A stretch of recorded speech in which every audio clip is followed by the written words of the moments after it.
Oi, meu nome é Brenda e a seguir eu vou explicar um pouco sobre nossa síntese e o mecanismo para chegar no clenbuterol. Aqui temos nossa fórmula molecular, que é C12H18Cl2NO2, e o seu nome daí o PAC. E a seguir os radicais dirigentes que utilizaremos na nossa rota de síntese, que é o NO2 metadirigente e fortemente desativante, o NH2, que é ortoparadirigente e é fortemente ativante, o Cl, que é ortoparadirigente, porém desativante, e a cadeia benzílica, que é ligado ao anel via carbono e se comporta como aquilo, que é ortoparadirigente. A seguir está o nosso mecanismo, que é a nitração do benzeno, que é a adição eletrofílica aromática, e o objetivo é formar um nitrobenzeno usando a mistura de HNO3, H2SO4. E eu vou explicar como é que vamos fazer esse mecanismo. Vamos usar primeiramente o ácido sulfúrico, que é o ácido mais forte desidratante, protona o ácido nítrico, formando o ácido nítrico protonado, que é o H2NO3+. Esse intermediário ele vai perder água, gerando o íon nitrônio NO2+, que é um eletrólico superpotente da reação. A água formada e o H2SO4 ficam no meio e depois atuam como base na etapa final. Esse conjunto aqui. Essa etapa ela justifica o uso da mistura ácida e explica por que controlamos a umidade. A água em excesso desfavorece a formação do NO2+. Esse par de elétrons π do benzeno, ele vai atacar o NO2+. Com isso, o anel vai perder temporariamente a aromaticidade e surge o complexo que chamamos de íon arênio, que é esse aqui que nós também apresentamos as estruturas de ressonância desse cátion. A carga positiva se deslocaliza pelo anel, estabilizando o intermediário, que é isso. Em seguida, uma base do meio, que nós utilizamos H2O, vai remover o próton do carbono que recebeu NO2. E os elétrons da ligação carbono-hidrogênio retornam para o sistema π, restaurando a aromaticidade e liberando o nitrobenzeno. O ácido é regenerado, então essa etapa é catalítica em ácido. Então, resumidamente, nós geramos NO2+, o benzeno ataca e forma o íon arênio. Desprotonamos e recuperamos a aromaticidade, tendo um produto nitrobenzeno.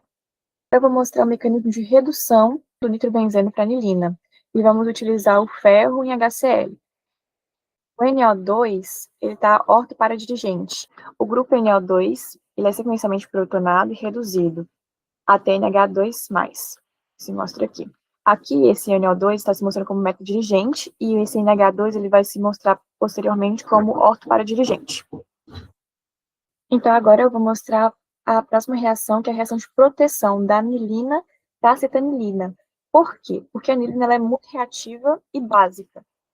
Então, eu vou parcialmente pegar a molécula da amina e converter ela em amida, que modera a reatividade e mantém o ortopara. Eu vou fazer isso com anidro acético. Aqui embaixo eu estou explicando um pouco melhor sobre esse mecanismo, que vai acontecer um ataque nucleófilo, que o par de elétrons do nitrogênio da anilina, ela ataca o carbono carbonílico do anidro acético, formando um intermediário tetraédrico. Mostra bem aqui. O que vai acontecer? Esse intermediário ele perde acetato como grupo de saída, gerando cátion com acetanalídeo, que é a amida protonada. Vai acontecer, então, uma transferência de próton com a desprotonação, que é o acetato ele atua como base e remove o H+, nitrogênio, e forma o ácido acético, que vai agir como subproduto, entregando a acetanilina neutra. Ou seja, a acetanilida com uma amida menos básica e menos reativa que a anilina, porém ela vai ser ainda ortoparadirigente, que é ideal para a acilação de Fidel-Crafts, para a sequência dos próximos mecanismos. Bom, agora vamos fazer uma acilação de Fidelcraft. A ideia aqui é colocar um grupo acetil no anel aromático da acetanilida, formando N4-acetilfenil-acetamida. Primeiramente, ocorre a coordenação do AlCl3 com o cloreto de acetila, formando o complexo cloreto de acetila AlCl3. Quando a AlCl3 coordena, ele puxa a densidade eletrônica do grupo carbonila, deixando o carbono acílico bem mais eletrofílico e susceptível ao ataque do anel aromático da acetanilida. Agora, olhando para a acetanilida, podemos afirmar que ele é um anel ativado ortoparadirigente e que coordena para essas posições da substituição. Ao mesmo tempo, ele tem um grupo amida que modera a reatividade do anel, bloqueando a supersubstituição e causando um um impedimento estérico na posição orto, originando assim um produto quase exclusivamente para substituir. Depois que o anel ele ataca o complexo cloreto de acetila LCl3, sobra um próton nesse carbono, que logo em seguida é retirado pelo AlCl4 formado pelo ataque ou por qualquer outra base presente no meio, devolvendo os elétrons para o anel aromático e recuperando a aromaticidade, formando assim o N4-acetilfenil-acetamida. Bom, agora vamos fazer uma acilação de Fidelkrat. A ideia aqui é colocar um grupo acetil no anel aromático da cetanilida, formando o N4-acetilfenil-acetamida. Primeiramente, ocorre a coordenação do AlCl3 com o cloreto de acetila, formando o complexo cloreto de acetila LCl3. Quando a LCl3 coordena, ele puxa a densidade eletrônica do grupo carbonila, deixando o carbono acílico bem mais eletrofílico e susceptível. Agora eu parto do N4-acetilfenilacetamida, que em meio ácido aquoso eu formo a 4-aminocetofenona. Basicamente, o que acontece aqui é uma reação de desproteção, onde o grupo protetor sai e eu restauro novamente o NH2 anteriormente formado. Em meio ácido, o primeiro passo é a proteção do oxigênio carbonílico da amida, que está agindo como grupo protetor. Quando esse oxigênio é protonado, o carbono acílico fica muito eletrofílico. E é aqui que ocorre o rompimento da ligação, grupo protetor. E vale ressaltar que essa cetona, ela fica intacta, e eu vou explicar depois. Bom, com esse carbono mais eletrofílico, ele fica mais susceptível ao ataque nucleofílico. A água, ela faz exatamente isso. Ela ataca esse carbono eletrofílico, fornecendo elétrons para o oxigênio, que antes estava com caráter positivo, formando um, formando um intermediário tetraédrico. Dentro desse intermediário tetraédrico, a gente tem algumas transferências de próton, onde o nitrogênio da amida ela é protonada virando um bom grupo de saída. Basicamente, é um NH3 ligado a um anel aromático. Quando o intermediário colapsa, os elétrons voltam a formar a ligação C dupla O. E é aí que a clivagem da ligação CN acontece. Com isso, de um lado eu formo o acetato barra ácido acético e do outro lado eu formo um cátion anílico para acetilado. No passo final, uma base do meio, a água ou o próprio acetato, ele desprotona o alíneo entregando a 4-aminocetofenona como um produto final. O H3O+ é regenerado e então essa hidrólise é um processo de ácido catalisado. E um ponto que deve ser discutido é o porquê que a acetona para, que é essa aqui, ela não se reage. Uma possível explicação é que a acetona aromática para, que é essa aqui, até pode ser protonada em meio ácido, mas ela não tem um bom grupo de saída ligado ao carbono carbonílico. Ela não vai formar um grupo de saída bom. E o máximo que acontece é uma hidratação reversível, sem quebra de molécula. Já a amida protonada, que seria essa aqui, ela vira um leaving group muito melhor. Isso permite a clivagem da ligação carbono-nitrogênio e a hidrólise seletiva da amida. Então, meio que em resumo, eu corto só a proteção da amida e não mexo no grupo acetil do anel, o que leva à seletividade e à formação da 4-aminocetofenona. Agora eu parto do N4-acetilfenilacetamida, que em meio ácido aquoso eu formo a 4-aminocetofenona.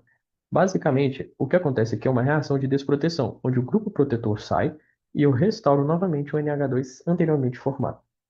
Em meio ácido, o primeiro passo é a proteção do oxigênio carbonílico da amida, que está agindo como grupo protetor. Quando esse oxigênio é protonado, o carbono acílico fica muito eletrofílico. E é aqui que ocorre o rompimento da ligação, grupo protetor.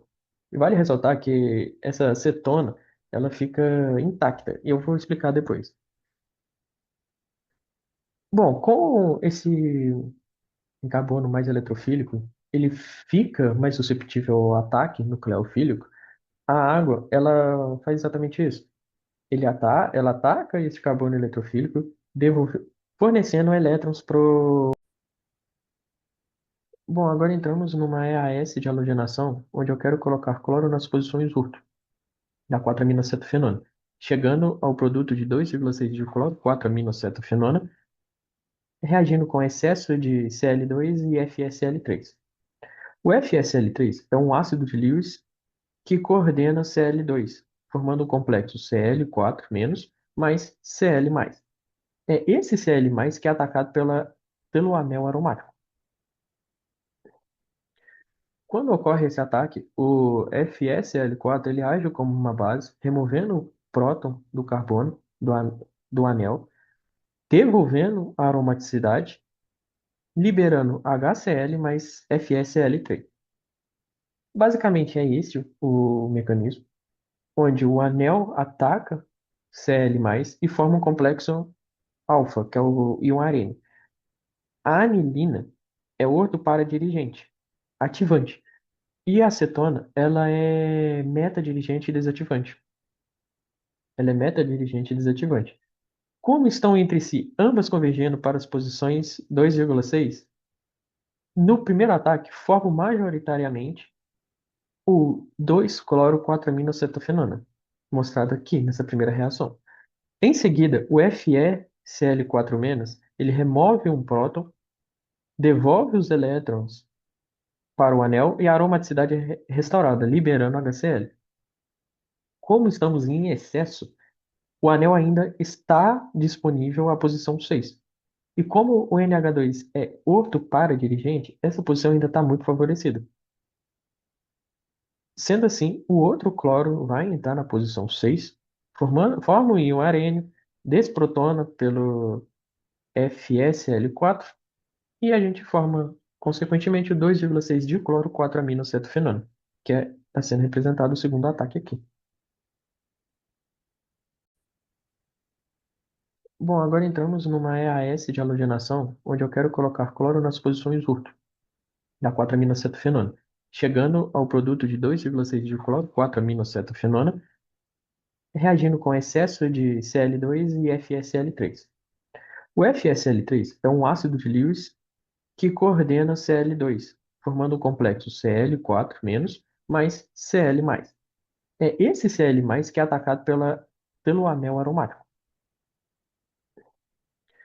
Quando ocorre esse ataque, o FeSl4 ele age como uma base, removendo o próton do carbono. Bom, agora eu vou realizar a reação de bromação do carbono alfa, que é este carbono visível a uma carbonila, utilizando H3O+, e Br2. Bom, para que ocorra em si a bromação, eu preciso de um enol. E para a criação desse enol, eu coloco o produto obtido anteriormente em meio ácido, onde ocorre a protonação do oxigênio, gerando água como resíduo. Essa protonação do oxigênio deixa os hidrogênios alfa mais ácidos. E por serem mais ácidos, eles são mais fáceis de serem retirados. E é o que acontece aqui. A água entra, retira o hidrogênio, o par de elétron que estava envolvido nessa ligação volta e gera C dupla C, originando assim um enol. Essa dupla gerada, ela vai reagir com o Br2, liberando Br-, formando um intermediário que ainda tem um oxigênio protonado. Esse oxigênio que está protonado vai ser desprotonado por Br- ou uma água presente no meio, devolvendo um par de elétrons para o oxigênio, que está sendo demonstrado aqui. Este oxigênio vai doar um par de elétrons para a ligação CO, originando uma C dupla O. E assim eu concluo a reação de bromação.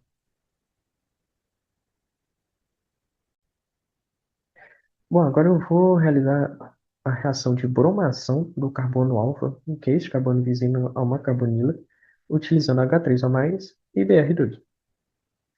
Bom, para que ocorra em si a bromação, eu preciso de um enol. E para a criação desse Bom, agora, caminhando para a reta final da síntese do fármaco, eu tenho como objetivo adicionar uma cadeia lateral no carbono alfa, substituindo o bromo por uma tecbutilamina. Depois, eu tenho como objetivo reduzir a carbonila e, enfim, obter a molécula do fármaco clenbuterol. Aqui na esquerda, o nitrogênio da tecbutilamina, ela, utilizando do seu par de elétrons livre, ela ataca as costas do carbono alfa, liberando o bromo. Isso caracteriza um mecanismo de SN2. Aqui no meio, após o ataque, o nitrogênio da tecbutilamina recém-adicionada ela está protonado. E o Br- que havia saído na primeira etapa, vem, capta o H do nitrogênio e o neutraliza, resultando neste produto aqui. Agora, na parte de baixo, e a última síntese do fármaco, eu tenho um hidreto que ataca o carbono da carbonila, quebrando a ligação pi-C dupla O e formando um alcóxido. Esse oxigênio que agora está carregado com uma carga negativa, ele é protonado liberando o OH-, resultando assim na molécula do clenbuterol e finalizando assim a sequência do fármaco.